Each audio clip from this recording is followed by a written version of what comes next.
और बहुत सारे लोग जब वचन पढ़ते हैं तो उनके दिमाग में क्या आता है मालूम है? पहाड़। पहाड़ तो जम्मू कश्मीर में होते हैं, हिमाचल में होते हैं, समुंदर तो कहीं और होता है। पहाड़ उखड़ कर समुंदर में कैसे गिरेगा जाकर? ये पहाड़ समुंदर में जाकर कैसे गिरेगा? या कोई पेड़ उखड़ कर इधर से उधर कैसे सरक जाएगा? जब वचन पढ़ते हैं तो दिमाग में बात जरूर आती है। प्रभु ने कहा राई के दाने का जितना भी तेरा विश्वास है तो पहाड़ को भी तू उखाड़ कर विश्वास के द्वारा समुद्र में भेज सकता है।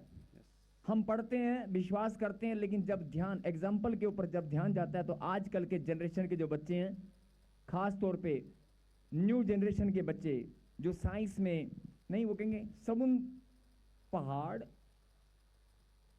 पहाड़ कैसे उखड़ जाएगा? नहीं नहीं नहीं, ये तो नहीं हो सकता। ऐसे एक बच्चे ने सवाल किया था आज से 3-4 साल पहले, मुझे वो बात याद आ गई।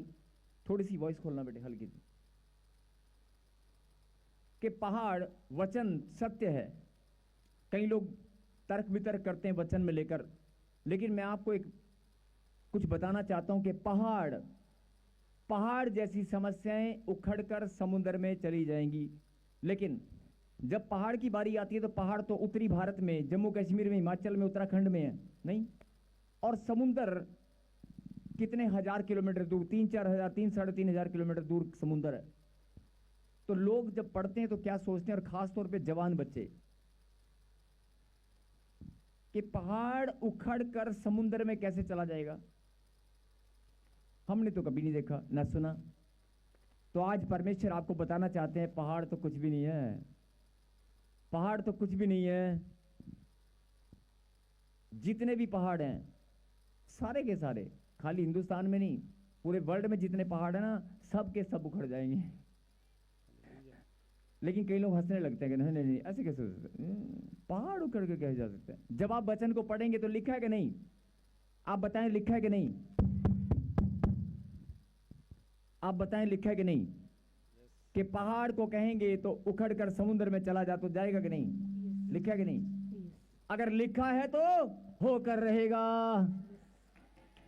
अगर जो बाइबल में, प्रभु के कलाम में लिखा है, जो उसके मुंह से निकल गया वो होकर रहेगा। लेकिन जब हम वचन को पढ़ते तो हम खुद ही नहीं नहीं, ये कैसे, क्योंकि देखा नहीं, सोचा नहीं, ऐसे कैसे हो सकता है? पहाड़ कैसे उखड़ सकता है? तो मैं आपको बताना चाहता हूं पहाड़ भी उखड़ जाता है। देखना चाहते हो? हाँ जी, देखना चाहते हो? इसका मतलब तुमने आज तक देखा नहीं। आप ही के जीवन में कितने बड़े बड़े पहाड़ थे, आप ही के जीवन में कितने बड़े बड़े पहाड़ थे, सब उखाड़ कर ही तो आए हो। प्रार्थना की शक्ति से आपने खुद उखाड़ा है। बोला आमीन। आमीन। विश्वास के द्वारा आपने कितने सारे पहाड़ों को उखाड़ दिया है। बोला हालेलुया। हालेलुया। और अभी भी अगर आपके जीवन में कोई पहाड़ है तो मैं बोल रहा हूं कि आज कोई भी पहाड़ हो, सब उखड़ जाएंगे। और आप अपनी आंखों से अभी के अभी यहीं पर देखने वाले हो। आमीन। बोला हालेलुया। हालेलुया। हालेलुया। ये गुड़िया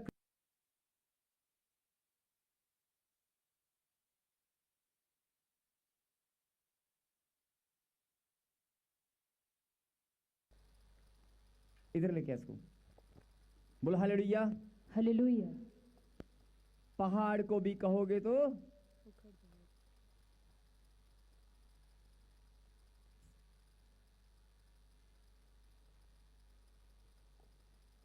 गुड़िया माइक में ये बता। और हालेलुया। उठा इसको, उठा दोबारा। बेटे मेरी बात सुन ध्यान से। अभी मैंने अचानक मुझे प्रभु की ओर, बेटे माइक ना डिस्टर्ब कर रहा है, इधर आ जाओ, थोड़ा सा आगे आ जाओ, उधर माइक डिस्टर्ब ज्यादा करता है। गुड़िया इधर देख, तू बहुत लंबे समय से परेशान है, तेरे पेट में कोई चीज घूमती है, घूमती है कि नहीं? बोल के बता। घूमती है ना? ऐसे रस्सी जैसी चीज, ऐसे तेरे को ऐसा लगता है कि कोई सांप तेरे पेट में है कि नहीं? बोल के बता। और ये मैं आपको बताना चाहता हूं इस बच्ची के पेट में जिंदा सांप है, जिंदा सांप। अभी आप निकलते हुए देखोगे तो फिर मान जाओगे कि पहाड़ उखड़ते हैं। इस बच्ची के पेट में एक जिंदा सांप अंदर घूमता रहता है, सारा दिन घूमता रहता है। कई लोग इस बात पर यकीन नहीं करेंगे। अभी वो बच्ची बताएगी, बेटे पूजा कौन है? पूजा मेरा नाम है पापा जी। Professor thank you Jesus. सुनो, कोई तू किसी राजू को जानती है? इस तरह बेटे, इस तरह किसी राजू को जानती है? जल्दी बोल, जल्दी। याद नहीं आ रहा? याद नहीं आ रहा? अच्छा सुन, तेरे पेट में तुझे ऐसा लगता है बार बार जैसे कोई चीज घूमती रहती है। जब आप बाथरूम में जाते हैं तो भी आपको महसूस होता है? हाँ जी शर्माए पापा। मत बेटे, शर्माने की बात नहीं है। नहीं पापा, होता आपको है। क्या महसूस होता है? बहुत सारे लोग सुनना चाहते हैं, क्या महसूस मेरे होता है? पेट में कुछ चीज चलती है और हर टाइम बाथरूम में इन्फेक्शन रहता है मेरे को। मैंने ये बहुत बच्ची दवाई खुलकर खाई बता है नहीं पा बहुत। रही है। बाथरूम में इन्फेक्शन रहता है, मतलब इसको महसूस होता है। अगर आप अकेले में बात करना चाहते हैं, इस बच्ची से बताइए खुलकर कि इसको ऐसा महसूस होता है। होता नहीं है, हो सकता है इसने देखा भी हो। कोई चीज़ तंग करती है इसको, पेट में घूमती रहती है, रस्सी जैसी कोई चीज़ है, और बार बार कभी इधर घूमती रहती है। बहुत सारे डॉक्टर, बहुत सारी दवाइयाँ, बहुत सारे टोटके वगैरह, पता नहीं क्या क्या इस बच्ची ने किया है। और इसके घर से कोई आया कि नहीं आया मुझे नहीं पता, लेकिन मुझे प्रभु ने कहा सुनो, तेरे घर में सब विरोध करने लगे हैं। Yes, पापा। सब लोग बोलते हैं कि चर्च में नहीं जाना। बोल के Yes, बता बेटे, पापा। क्या बोलते हैं घर में? मेरे पति ने भी छोड़ दिया मेरे को, बोलता चर्च जाएगी तो मेरे पास नहीं आना घर में। इसके पति ने भी छोड़ दिया, बोलते चर्च जाएगी तो मेरे पास नहीं आना। अब ऐसी बच्ची, ऐसी बहन समाज में अगर अकेली हो तो प्रभु ने वायदा क्या किया मालूम है? समाज, घर वाले, रिश्तेदार, दुनिया तुझे छोड़ देगी, लेकिन मैं तुझे कभी अकेला नहीं छोड़ूंगा। और वो जो सांप है, वो जो तेरे पेट में घुस के बैठा है, आज उसका आखिरी टाइम है। बाहर आ जा, इधर देख, चल चल चल चल, छोड़े छोड़, निकल, चल। पहाड़ जैसी समस्याएं, यही होते हैं पहाड़। जीवन में ऐसे ही बहुत सारे पहाड़ होते हैं। जब डॉक्टर हाथ खड़ा कर दे, जब कोई इलाज, कहीं पे भी कोई इलाज ना हो, कोई समस्या का कोई हल ना नजर आए, कोई प्रॉब्लम का कहीं से भी कोई उत्तर ना दे, जब सुबह से लेकर शाम तक भटकते भटकते कोई प्रॉब्लम का, समस्या का कोई उत्तर देने वाला ना हो, वो पहाड़ जैसी समस्याएं जब आपके जीवन में ऐसी खड़ी होती है कि मैं मरने के सिवाय कोई चारा नजर ना आए। और ये बच्ची खुद सुसाइड करने की भावना, कई बार बेटे मारना चाहती थी अपने आप को, कई बार, Yes, है ना? पापा, मारना चाहती थी, लेकिन जिंदगी से मन प्रभु ने उतर मुझे गया कहा, था। सुन मेरी बात ध्यान से, कोई रजनी है, रजनी, उसके घर में सुसमाचार सुना देना, तेरे बहुत नजदीक है कोई रजनी, और आज के बाद तुझे वो सांप, वो रस्सी, जो भी है, और रिपोर्ट में नहीं आता। बहुत सारी बहनें ध्यान से सुनना, बहुत सारे लोग इस चीज से परेशान हैं, इस प्रॉब्लम से। पेट में कुछ घूमता रहता है, और बाथरूम में भी जाती हैं बहनें बहुत सारी, टॉयलेट और बाथरूम में, लेकिन वो बेचारी शर्म के मारे किसी को बता नहीं सकती। और बहुत सारी छोटी छोटी बच्चियां, 10-12 साल की बच्चियां इस चीज से परेशान हैं। ये एक ऐसा गंदा जादू टोना है, ऐसा गंदा जादू टोना, ऐसी प्रॉब्लम है। ये परमेश्वर आपको बताना चाहते हैं, दिखाना चाहते हैं कि मैं अपनी महिमा लेना जानता हूं। जहां पर कोई भी इलाज, कोई भी प्रॉब्लम, कोई भी समस्या जब आपको समझ ना आए, हिंदुस्तान के कोने कोने से, कहीं से भी अगर कोई ऐसी बहन अभी देख रही है, और अकेले में इस बच्ची से बात कर लेना, इसका नंबर ले लेना। ये बच्ची कितना परेशान है, इसकी प्रॉब्लम क्या है, जो ऑनलाइन में बोल नहीं सकता, मैं ऑनलाइन में बोल कर बता नहीं सकता जो इसकी प्रॉब्लम है, जो मुझे प्रभु ने बताया। इसके साथ फिजिकली बहुत सारी प्रॉब्लम है, बहुत सारी चीज इसके साथ गंदी हरकतें होती हैं, और वो चीज को इतना तंग करती है, इसको मारने के लिए इसका गला भी दबाती हैं। लेकिन ये बच्ची आज परमेश्वर ने चुन ली है, इसको छुटकारे के लिए आज इसका दिन ठहरा दिया गया है। इधर देख, इधर देख, इधर देख, यीशु मसीह नासरी के नाम से छुटकारे की आशीष। हालेलुया। ताली बजाकर महिमा दें। इसकी नाभि पे बेटे, उधर ले जाओ इसको, इसकी नाभि पे तेल लगाना, इसकी नाभि पे तेल लगाना, गले से लेकर नाभि तक अपने आप लगाएगी तेल। इसको तेल लगाएं अकेले में उधर ले जाकर, और एनोइंटिंग वाटर इसको पिलाना, और इसको एक उल्टी लगेगी, और देखना उल्टी में क्या निकल कर आएगा। सब लोग देखने वाले हैं। बोल हालेलुया। हालेलुया। आपकी तालियों में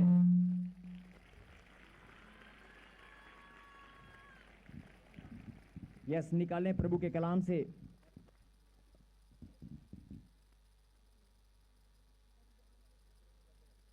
भजन संहिता 34वां अध्याय, चैप्टर 34, चैप्टर 34, 34वां अध्याय, और पढ़ेंगे 17 वर्स 17। हालेलुया।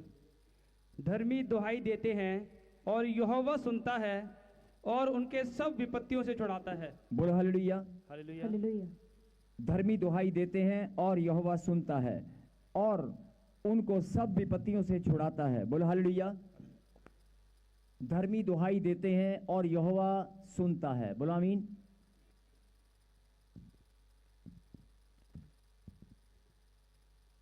जितने भी परमेश्वर के बेटे और बेटी हैं, जो लोग प्रार्थना करते हैं, दुहाई देते हैं, मतलब रो रो कर परमेश्वर के सामने गिड़गिड़ाकर अपने दिल की बात रखते हैं, दुहाई देते हैं, रोते हैं, प्रार्थना करते हैं।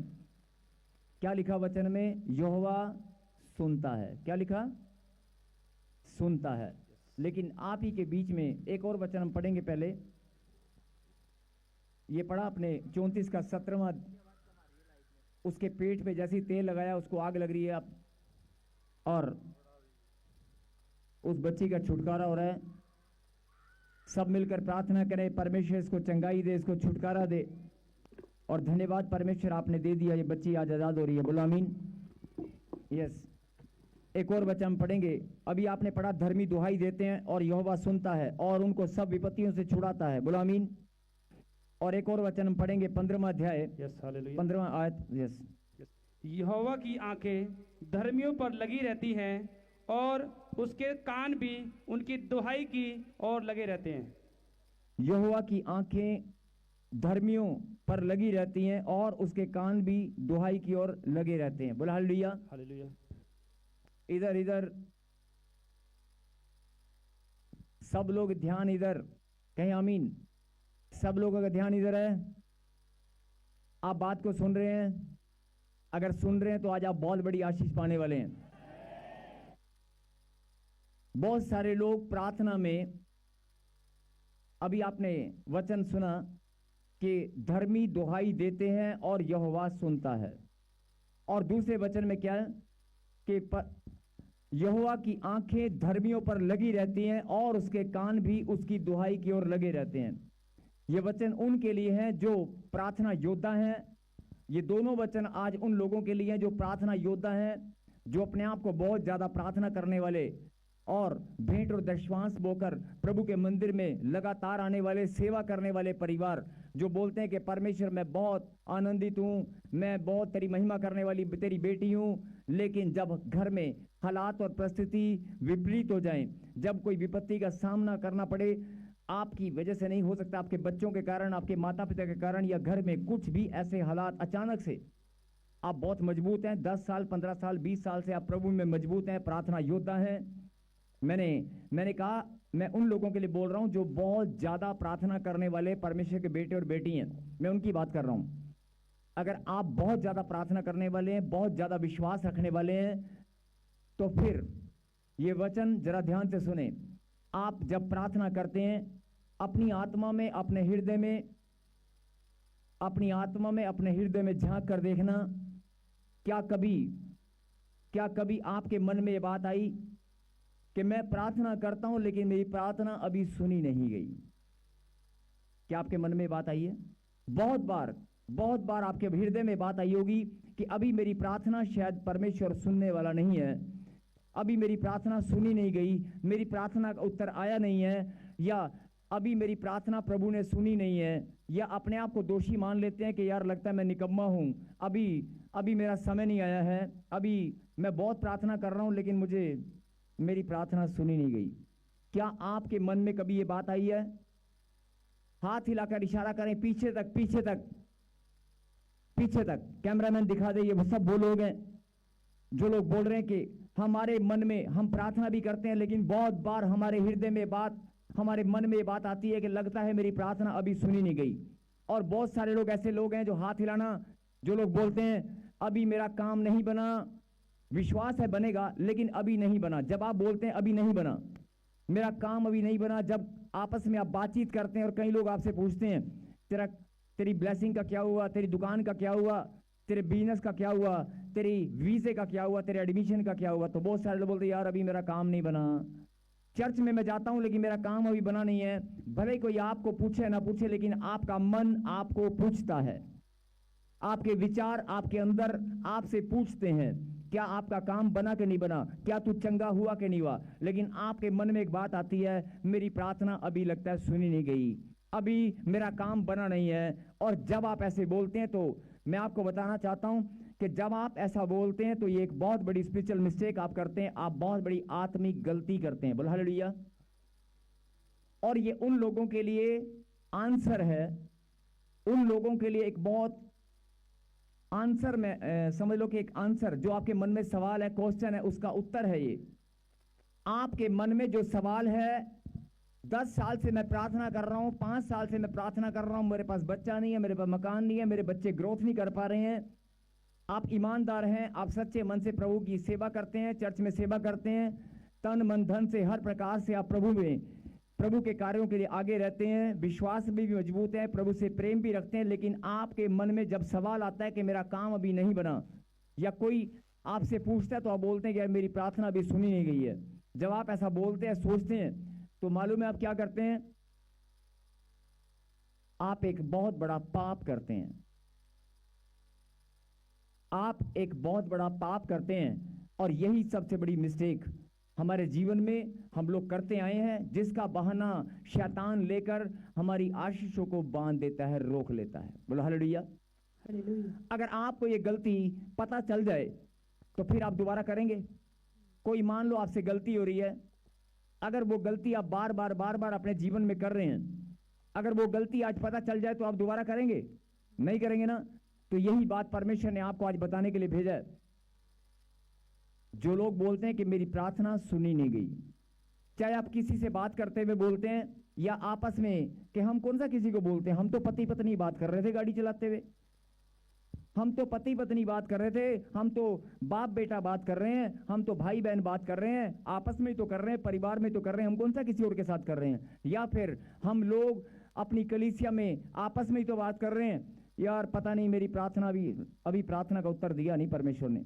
विश्वास है कि आएगा, मेरी प्रार्थना मैं दिन रात लगाऊं, लेकिन प्रभु मैं दुहाई देने पर लगाऊं, लेकिन वो सुनता ही नहीं है, वो सुनता ही नहीं है। जब आप ऐसा बोलते हैं तो मैं आपको बताना चाहता हूं कि आप बहुत बड़ी स्पिरिचुअल मिस्टेक करते हैं, आप बहुत बड़ी एक आत्मिक गलती कर रहे हैं। और वो गलती क्या है, सुने ध्यान से। वो गलती है, बाइबल के अंदर वचन में लिखा है, दोष लगाना पाप है। हाँ जी, पढ़ा कि नहीं आपने? दोष लगा, मेरे पीछे बोलो, दोष लगाना पाप है। फिर से कहीं, दोष लगाना पाप है। और जब आप ऐसा बोलते हैं कि मेरी प्रार्थना सुनी नहीं गई, मेरा काम बना नहीं है, मेरी आशीष मुझे मिली नहीं है, मेरा शरीर चंगा हुआ नहीं है, मैंने भेंट भी बो दिया, मैंने दशमांश भी बो दिया, मैंने पैसे भी प्रभु के घर में अनाज भी बो दिया, लंगर में सेवा भी डाल दी, लेकिन मेरा लोगों के काम बनते हैं, मेरा तो नहीं बना। जब आप ऐसा बोलते हैं, सोचते हैं, अपने मन में, विचारों में, जुबान में उच्चारण करते हैं, तो मालूम है क्या होता है? आप सर्वशक्तिमान परमपिता परमेश्वर पर, ऑलमाइटी गॉड पर आप दोष लगाते हैं। बोलो हालेलुया। जब आप ऐसा बोलते हैं कि मेरी प्रार्थना अभी सुनी नहीं गई, जरा ध्यान से सुनना और जरा ध्यान से इस बात की गहराई को समझना। जब आप ऐसा बोलते और सोचते हैं कि मैं ये नहीं बोल रहा हूं कि आप ऐसा बोलना बंद कर दें, वो आपकी मर्जी है, लेकिन जो लोग आज बात को समझ जाएंगे वो दोबारा बोलने वाले नहीं है। जब आप ऐसा बोलते हैं कि 14 साल हो गए मुझे बच्चा नहीं मिला, मेरी आशीष नहीं खुली, मेरा काम नहीं बना, जब आप ऐसा बोलते हैं, काम बनाने वाला कौन है? प्रार्थना सुनने वाला कौन है? आप क्या कर रहे हैं? आप सीधा सीधा परमेश्वर पर दोष लगा रहे हैं। सीधा सीधा परमेश्वर पर आप दोष लगा रहे हैं, परमपिता परमेश्वर ऑलमाइटी गॉड पर। मेरा काम बना नहीं है, प्रार्थना सुनी नहीं है। ऐसा आप करते हैं कि नहीं करते हैं? बोलिए, करते हैं कि नहीं? अगर आप ऐसा करते हैं, चाहे जाने अनजाने में आप कर रहे हैं, चाहे जाने अनजाने में आप कर रहे हैं, लेकिन बहुत बार आप करते आए हैं, कई सालों से करते आए हैं, और यही सबसे बड़ा कारण है। शैतान जब आपकी ब्लेसिंग आने लगती है तो बीच में आकर खड़ा हो जाता है, परमेश्वर इसने पाप किया है, परमेश्वर इसने तेरे नाम पर धोखा दिया है, इसने तुझसे विश्वासघात किया है, ये तेरे नाम पर ही बोलता है, मुझे आशीष नहीं दी। ये तो सर्वशक्तिमान परमेश्वर पर ही दोष लगाने वाला है। और बाइबल में लिखा है शैतान इंसान से ज्यादा बाइबल की नॉलेज रखता है। शैतान हमसे ज्यादा वचन की नॉलेज रखना वाला है। हम सब इस बात को जानते हैं कि शैतान हमसे ज्यादा नॉलेज रखता है कि नहीं, रखता है कि नहीं? कहते हैं रखता होगा, लेकिन अब नहीं, अब हम रखते हैं। बोलो आमीन। आमीन। पहले रखता होगा, हम कमजोर थे, लेकिन अब नहीं, अब हम रखेंगे। बोलो आमीन। आमीन। शैतान को भी हम भरमा देंगे वचन में, नहीं अभी तक शैतान हमें भरमाता है। बोलो हालेलुया।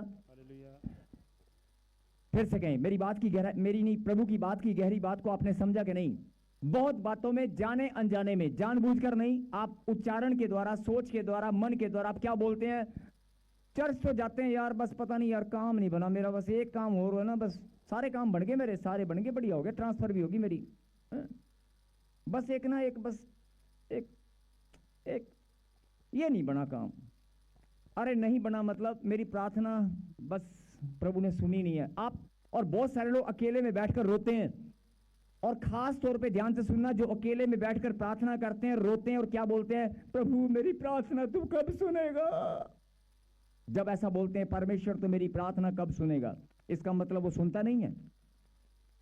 जब आप ऐसा बोलते हैं कि मेरी प्रार्थना तू कब सुनेगा, मेरी प्रार्थना का तू उत्तर कब देगा, हे परमेश्वर मैं तेरे चरणों में आज प्रार्थना फिर से करने आया हूं, तू कब मेरी प्रार्थना सुनेगा, आप ऐसा बोलते हैं कि नहीं? अरे बताओ, बोलते कि नहीं? जब आप ऐसा बोलते हैं तो इसका मतलब क्या है? इसका मतलब कि वो सुनता नहीं है, वो सुनता नहीं है, वो आपको देखता नहीं है, वो सुनता नहीं है। और इसका मतलब आप सीधा सीधा परमेश्वर पर दोष लगा रहे हैं कि वो मेरी प्रार्थना सुनता नहीं है। कारण कोई भी हो, लेकिन आपने दोष लगा दिया। कारण कोई भी हो, लेकिन आपने परमेश्वर पर दोष लगा दिया। और अगर परमेश्वर पर आपने दोष लगा दिया तो इसका बहाना लेकर शैतान आपकी ब्लेसिंग के बीच में खड़ा हो जाएगा, आपकी चंगाई के बीच में खड़ा हो जाएगा और कहेगा फिर से इसकी परीक्षा में लेने के लिए तैयार हूं, और इसीलिए समय बढ़ जाता है। बोल हालेलुया।